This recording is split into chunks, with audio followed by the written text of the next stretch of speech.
أعوذ بالله من الشيطان الرجيم بسم الله الرحمن الرحيم الحمد لله رب العالمين وصلى الله على محمد وعلى آله وصحبه أجمعين. Assalamu alaikum, my brothers in Islam. I just saw a video in which our distinguished scholar Mufti Menk described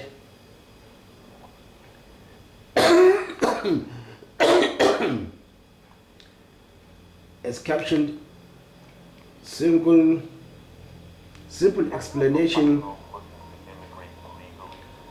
on citing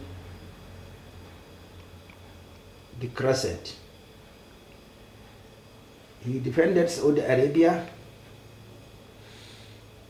that they are followers of Imam Hanbal, which is virtually an insult on them personally, because you follow nobody besides Rasulullah sallallahu alayhi wa sallam and the Sahabas. And I don't know why for all these years they have never kicked against it.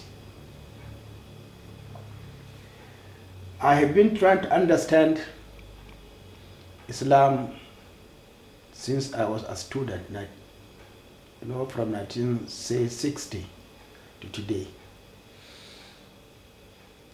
Initially through English texts, now including Arabic texts.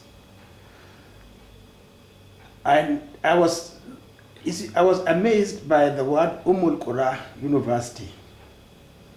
So I thought it was a deception to use a word like a bait to fool us, because the word Qura wa man hawlahu refers to the Holy Quran. وَلِتُنذِرَ الْقُرَى وَمَنْ حَوْلَهُ وَالَّذِينَ يُؤْمِنُونَ بِالْآخِرَةِ يُؤْمِنُونَ بِهِ وَهُمْ عَلَى صَلَاتِهِمْ يُحَافِظُونَ. So by this definition, or if you want to stick as a scientist to put whatever you say in practice, practically, I don't think the Arabs actually believe in the Qura, in the Holy Quran, because they are not keen, they are not observant, they don't observe, they don't actually concerned with obligatory prayers as we have been seeing.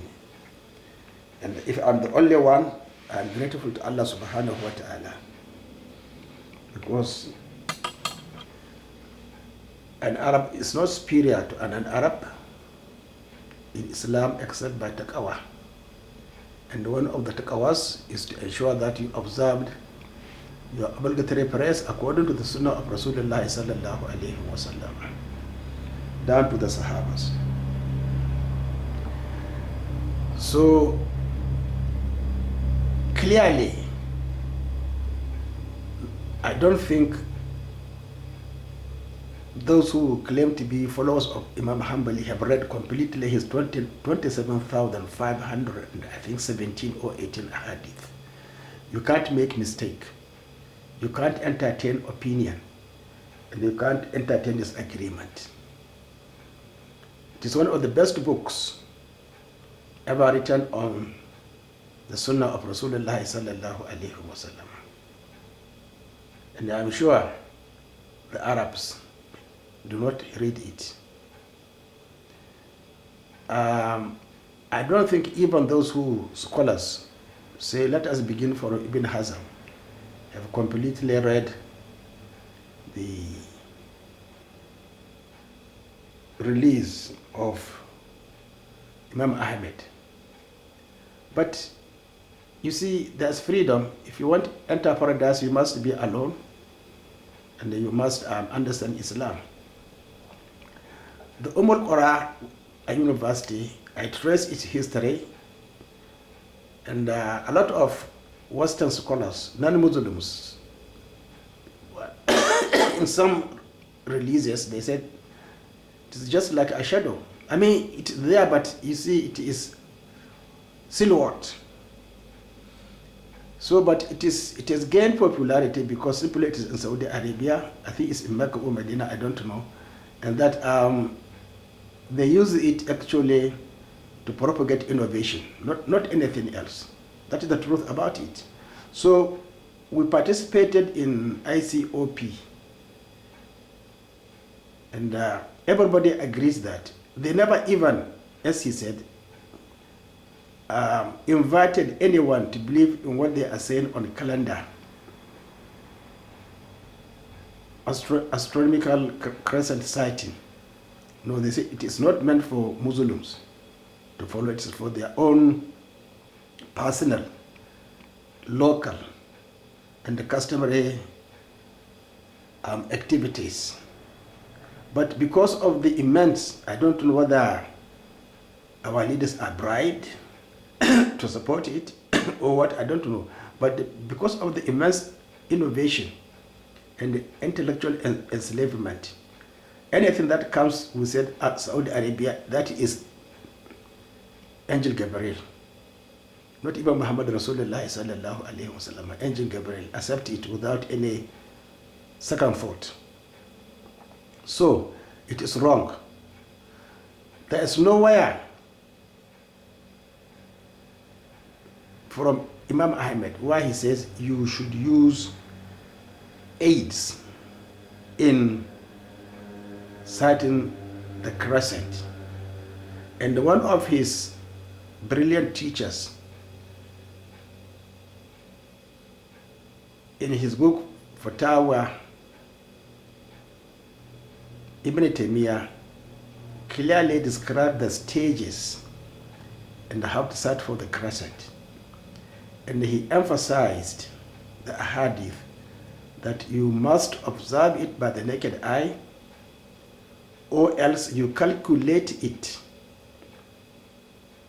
whether it will be 29 or 30 days.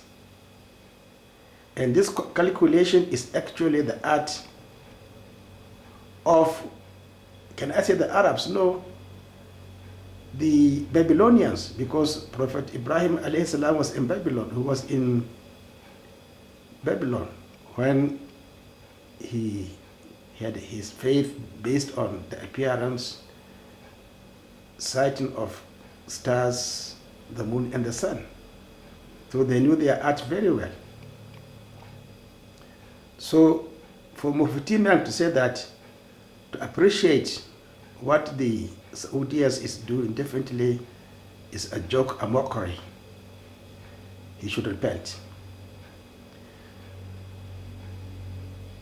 If you go against, if you do not understand the Quran, you must understand the Sunnah. And the Sunnah is meant to simplify. Imagine Rasulullah sallallahu alayhi wa sallam describing crescent sighting under aid of magnification.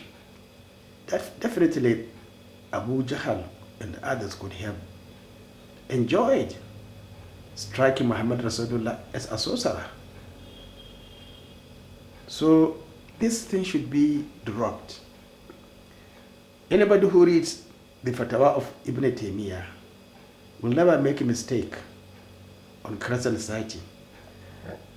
And the Odi and the Shawkat, even tremendous work in giving us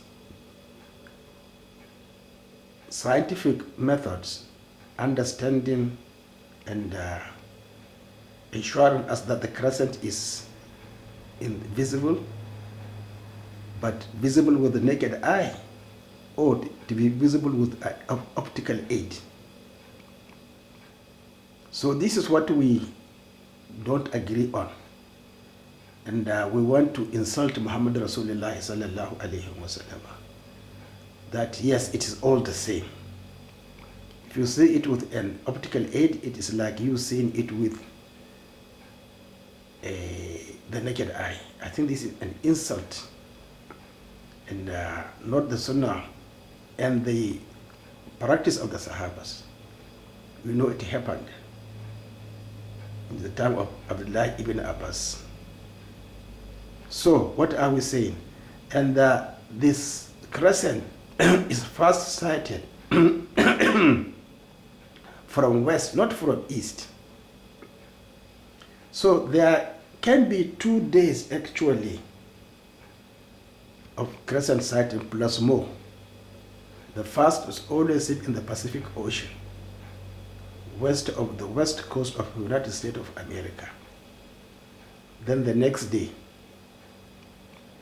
the whole world will see it. But it is never sighted from the east.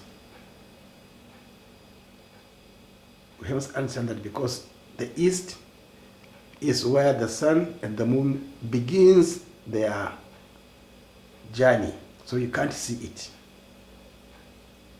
So this is what we should understand, that our scholars please should endeavor to read.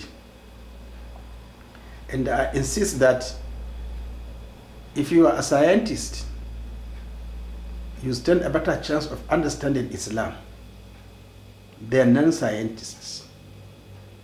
But even our scientists from ICOP,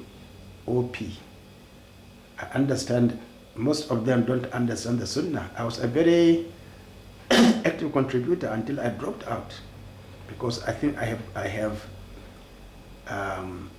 contributed enough in explaining how to observe the crescent. And the crescent is to be observed for the first 3 days, because each day has its limit of setting. Then on the 7th, 14th, 21st, 26th, 27th, 28th. If you are a true devoter concerned with moon sighting, you will never make mistake, because there are guidelines, and the guidelines from Muhammad can't be imperfect. So my brother has made a serious mistake. Please let him reread